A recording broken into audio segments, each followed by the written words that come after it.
Hi guys, my name is Kelly Gagan. I'm the founder of Sleepy Stars.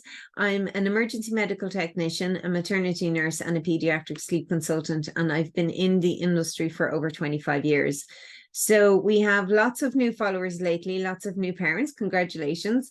And I just thought I'd come on and make a little video about sleep training and routine, just to clarify a few bits and bobs, because I know you're all very tired and very confused. And when you Google things, you're even more confused after the Google search than before the Google search. So my approach when it comes to helping a little one towards good sleep is I try to create a strong body clock. So it doesn't matter if your baby's 6 weeks old, 6 months old, or 16 months old.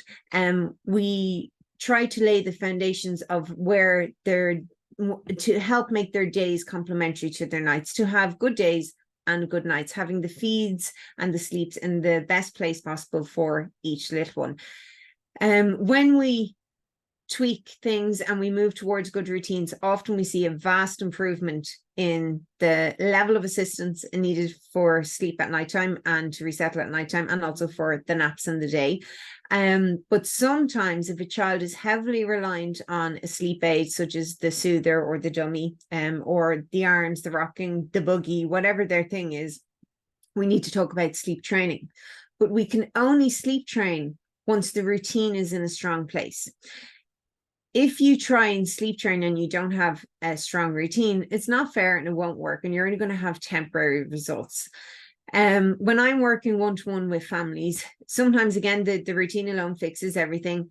A lot of the time, especially after the 4-month age, if a child has become highly reliant on sleep assistance or a sleep aid, we need to sleep train away from it. But we can only do that once we have days that are decent on a regular basis.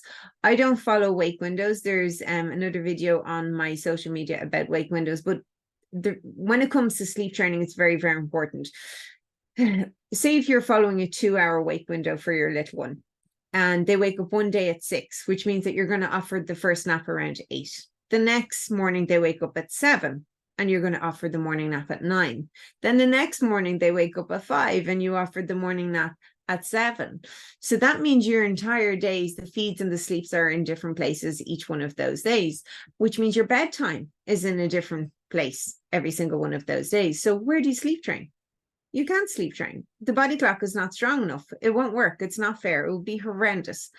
When I sleep train, I coach parents through sleep training. I will only teach them in detail how to do it, or I will go to their house and support them once their diaries are decent. So they're close to where they need to be. Don't look for perfection with a child. You'll never get perfection. Get close on a regular basis, and that's the best that you can ask for. Your little one is not a robot. You can't reprogram them. Like, think about it. Even before you had children, you didn't do the exact amount of sleep every single night. If you had a really tough, exhausting day, you would sleep more. If you had a very relaxing day on the sofa watching Netflix, you would probably sleep less at nighttime.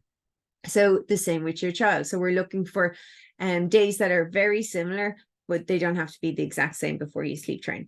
And the longer the child is on a routine, the easier the sleep training will be, or the less chances that they'll have to be sleep trained.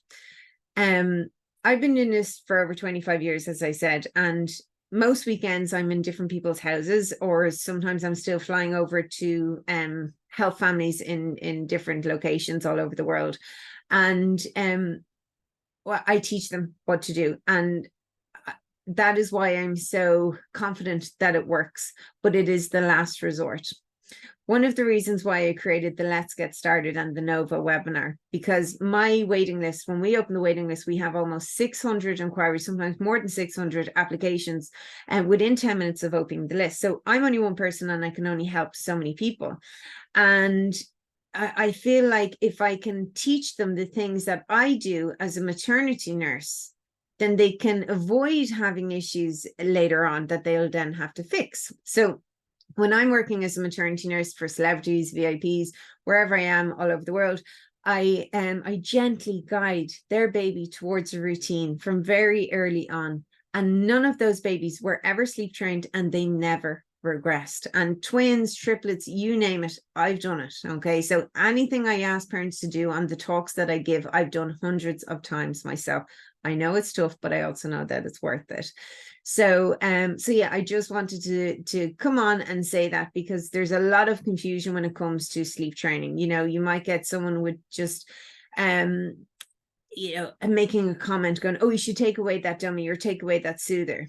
If your child has become highly reliant on it, you can't just take it away. They don't know how to go to sleep any other way. So you need to create the strong sleep foundations and then consider taking away a sleep aid such as a dummy. And that's something that I teach on a one-to-one basis or on the Supernova courses, but I don't teach sleep training on the Let's Get Started or the Nova, because the idea is if you put everything into the right place, you won't have to sleep train. But if you do down the line, at some point, it won't be difficult because the body clock is nice and strong. Anyway, I hope that makes sense. There's more information on the website about the Let's Get Started and the Nova if you want to find out more information there, and loads of videos on my social media, my YouTube, my Instagram, about dream feeds, wake windows, nap transitions, you name it, it's up there. I hope you found this useful. Sweet dreams.